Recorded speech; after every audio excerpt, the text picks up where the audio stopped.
Welcome to the Faithful Fathering Podcast. My name is Rick Wertz, with the founder and president of Faithful Fathering, where we encourage and equip dads to be faithful fathers. It is be a dad that prioritizes physical presence, is engaged emotionally, and leads spiritually by example. Our vision is to engage dads in raising a godly generation and reinvigorate the church on the fathering front. This podcast series is the second of three, and exploring the world of adoption. And we're blessed today again to have Mr. Brian Stanton in the studio with us to share his journey. We've just talked about in a previous podcast, Brian shared his journey through blank, where he was connecting with his birth mother. What a powerful story that is. And I know there's another chapter to the story, maybe a couple of chapters, but the search for your biological father. I understand that search isn't always as straightforward as a mother, because it's that unknown or that blank spot on the birth certificate. But in fact, you've written and produced a second play called At Ghost Kingdom that takes the audience with you on the search for your dad. Without giving away the show, can you share a little bit about what this new journey was like? Absolutely.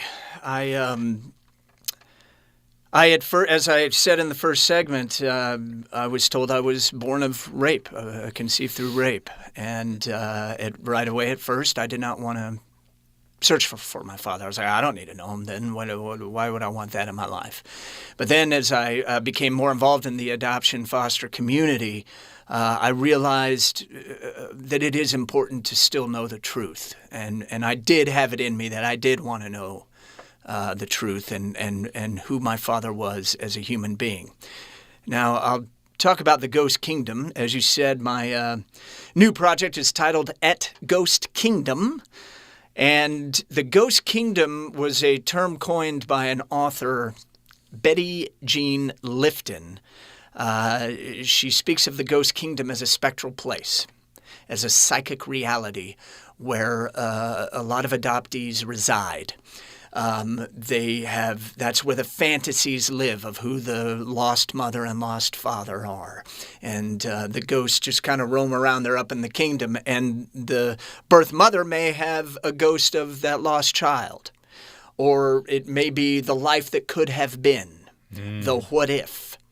You know, it's really a fantasy land. And to give you my perspective of that, growing up, I had fantasies of my birth mother and father my whole life. And, you know, if I was really angry at my adoptive parents, I thought my perfect, beautiful biological mother was going to come take me away and save me. You know, her life is perfect. You know, if I was angry, she's trash. I don't need her, you know, whatever, you know. It's just unhealthy fantasies. Right. And when I did meet my birth mother, it humanized that ghost, and it rooted me a little more. Well, I needed to do that with my father, because imagine what I had the monster rapist fantasy of who my father was. Sure. And that's not healthy to live with. No. I began looking. Through whatever my birth mother told me. She said there were 3 men. She could not remember one man. She did give me the name of one of the men who she believed was my father because of my looks. But that man was in federal prison at the time. And then another guy had already passed, a tragic accident. But I didn't really look like him. So she thought I was this one man's son. Well, I began searching, and I hired a private investigator to figure out some information on this man in federal prison, because I needed to be careful, and I have a family. I didn't know how dangerous it was. Sure. And by the way, kudos to my birth mother here. We praised my adoptive mother last time on her support. Well, I'm going to praise my birth mother on her support for this, because she's having to relive the trauma going through all this. And, tough journey. What a blessing. Yeah, absolutely. So I searched. He found out the reason he was in prison. I got in touch with some of his family members. Some didn't want anything to do with me, but one woman, who was his daughter, responded to me, and we created a great relationship. She was so excited to know she had a brother out there, and she eventually put me in touch with her father, who I thought was my father, and we worked out a test. Wow.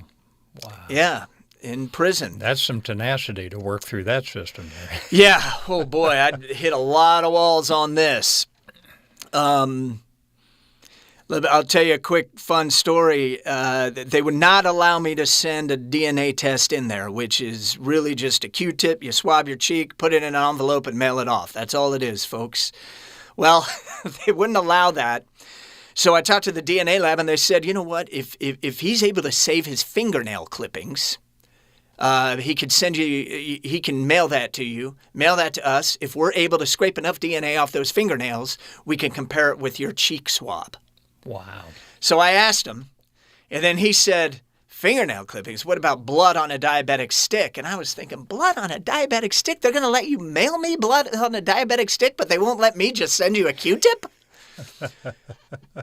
So sure enough, he sent me fingernails and blood in the mailbox, and that was a very interesting day at the mailbox, I'll tell you that.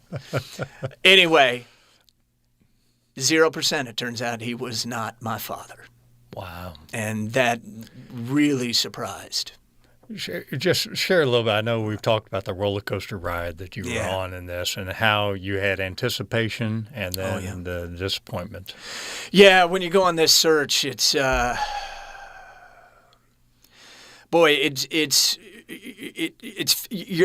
was filled with anxiety first because you're reaching out to these people and you don't know who you're reaching out to, and you're essentially disturbing their lives or coming into their lives and it with some very personal, possibly personal information. So it's nerve-wracking and it's tough, and people go about it different ways, and some adoptees do not search because it is so scary. It's frightening. But I had made the decision that this is what I want to do. I'm going to stick to it. It is my right. I do not mean to disturb anyone. I will not invade your privacy. I'll reach out to you. But if you say, I'm sorry, we just asked privacy, I'll respect that. Everybody has a right to privacy. Sure.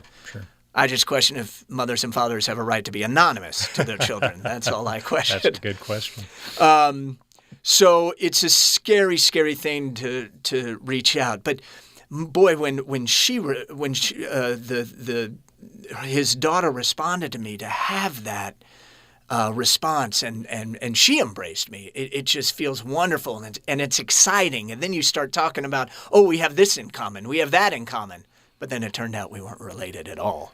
And then you have her on a roller coaster ride. Boom, and she went on the ride with me, and she was just as excited as I was. Mm-hmm. And he seemed excited about it. Sure.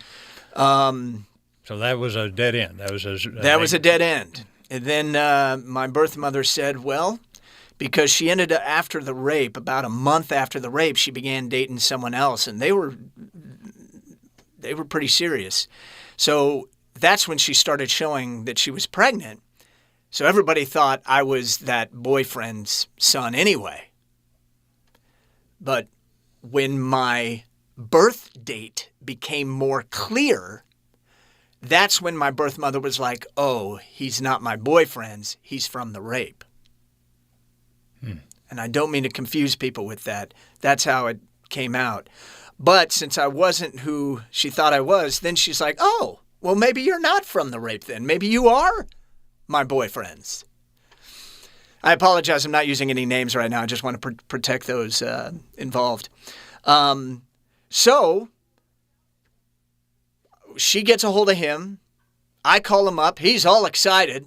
He's like, because he thought I was his all these years. He said, I'm so excited. I've been waiting for this phone call for, 40 years, or 36 to 37 years. I've been waiting for you. My wife knows about you. My kids know about you. I'm just so excited to be talking with you. And then he's like, no, I didn't know about the rape. She didn't tell me about that at all, but I always thought you were mine, always, because her family took me into a Catholic church, made me sign papers to sign off paternity rights. To sign off all paternity rights. Wow. And in from that moment on, they were split apart. So he was all excited about this. But my heart is breaking because I'm thinking the timing doesn't work out. It's about a month off. I would have been born in March most likely rather than February. But to have that, so here's the emotional roller coaster like, oh, I'm not from a rape. I'm from a fun, teenage boyfriend night, and that's, and he's so excited to have me, and the family's excited to have me. And he said, we host all these big family dinners, and you definitely have a space at our dinner table. What a word that must have been to you. Oh, so exciting. But the whole time I'm thinking, how could this be? We did a test, and no, he was not my father. Gosh. So then my birth mother was like, well, then you have to be one of the other guys from the rape who sadly passed away in the early 90s, just from a work accident. And that was tough. I was like, do I reach out to this family? And I reached out to the family, and really none of them wanted to have anything to do with me. I had some publicity about blank from NPR, from newspapers, whatnot. It's all, if you Google my name, you could probably see it. And they Googled my name, of course, when I said, I think your father is my father, or could be my father.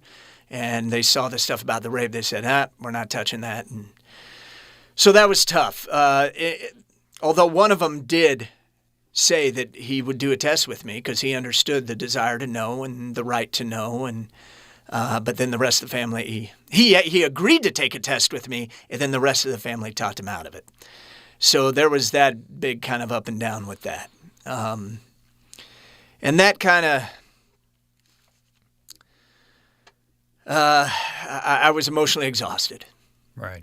Now so through the process of elimination, you kind of assumed that was your dad. But, yeah. But and there was the X factor of that other guy that she could not remember his name. Mm-hmm. But I had to find just the strength to accept what is and move forward. Right. Because I can't forget that I am a father myself. I was going to say at this point, you had the wonderful support of your birth mother, mm-hmm. but you also had the powerful support of your bride. Big time. Yes. And your family. And my family. But also I had to be there as support for my two young daughters, my lovely little girls. Who aren't so little anymore. Anyway, see, proud father here speaking, right? That's another reminder to dads that time gets away quickly. Yeah, that's right. That's right. So I decided to stop knocking on doors and calling people and personally reaching out to people. I was emotionally exhausted and it was tough. But Rick, what I did learn, and talking about those fantasies, was the man in prison.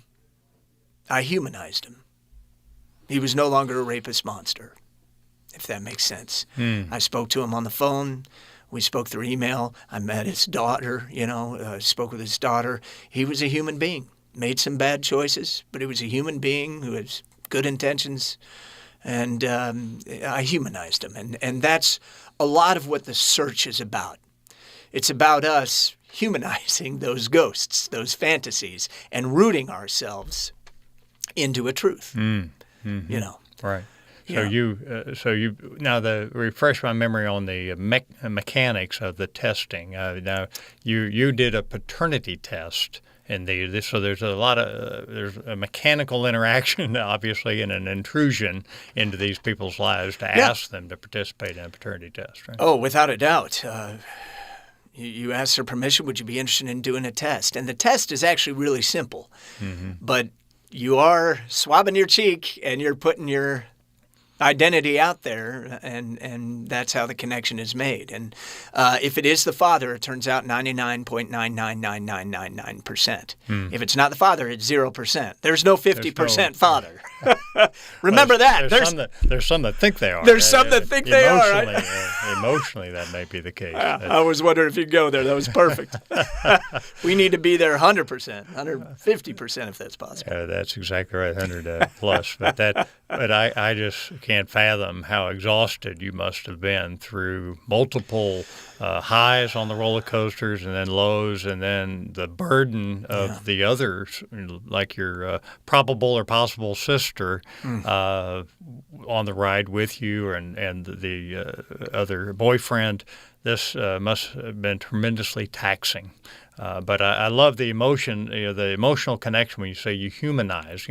We saw, and that's such a lesson in relationships in general, isn't it? That we project an image on somebody, but when we actually engage them in a conversation, they're human. And I've been working in prisons as well, and these we tend to even project on a group of people sometimes. Oh, absolutely. And you just cannot. It's so important. So I think just that message right there is another way the adoption world can lift up a generation of those that are sensitive to the realities. We're not assuming anything. We're engaging in relationship and moving forward. Engaging, I love it. Yeah. Yes. So that I just tip my cap to you for your tenacity, but where you're at right now at this juncture, at the end of your second play, At Goes Kingdom, which again I want to make sure anyone that's listening that is tied to an adoptive organization of any kind, make sure you touch base with Brian Stanton, because he has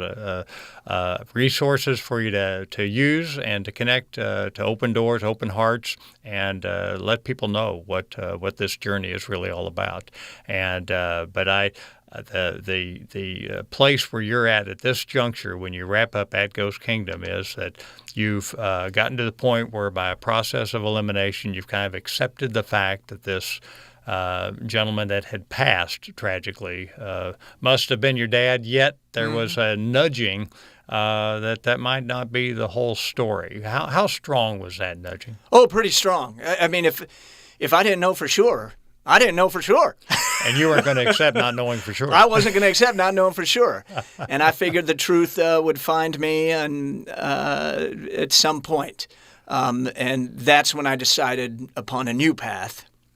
And that would be all those ancestry sites that we see. So Ancestry.com, 23andMe, and MyHeritage, and DNA Tree, so all these DNA sites.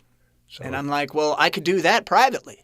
So that was the nudging to say, hey, there's a possibility of other information out there. I can go down another path. All right. Well, folks, I want to encourage you to stay tuned for another chapter of this story, because and I thank you again, Brian, for being here in the studio with us. Just reminding dads that this emotional engagement is a huge piece, and those of you with teenagers already know this, but that's one of the key challenges, is to stay emotionally engaged as our kids get so busy during those teenage years. So just a reminder, Dad, that's one of the three factors of faithful fathering: prioritizing physical presence, engaging emotionally, and leading spiritually by example.